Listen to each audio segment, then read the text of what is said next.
Mga puso sa Bacolod City naman mga nagatulog sa plaza ginpangsikop sang Public Order and Safety Office sa Poso. Mga may palangabuhian sa plaza nga wala sang ID, dubilian na nga makaplastar. Yaring balita nga itong gintotoga.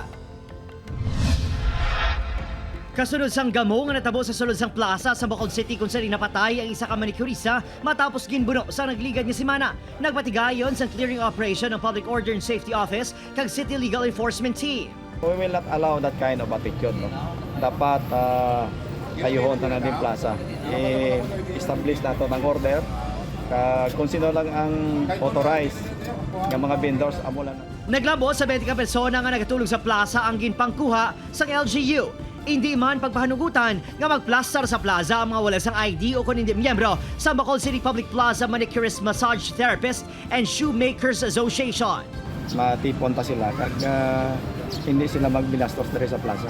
Hindi lang ni siguro sa maskara kundi continue na ni sa maintain pa na yung plaza. Suno, sa pila ka miyembro sa asosasyon, masami may nagaluntad nga konflikto sa tuwa nila kag sa mga striker ukon ang mga nagaplastar nga hindi miyembro. Amo kay nako nang ginahambal. Anytime kita nga nagplastar tadi, hindi na ta paghaluan sa iban nga obra. Maguba ang amon nga asosasyon tungkol lang sa ila.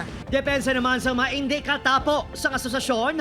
Tagaan kami bla tsansa tani bala ni Mayor nga makabaligya lang kami diri bala. Kag tagaan kami sang ma-provide, pwede man kami maka-process permit kung amo nang ginapangayo. Nagpaandam ng LGU apang talalupang doon, ngaliwat naman sila nga nagbalik sa ilang pwesto. Nagpasalig naman ng LGU nga mangintayuyo na ang operasyon sa plaza.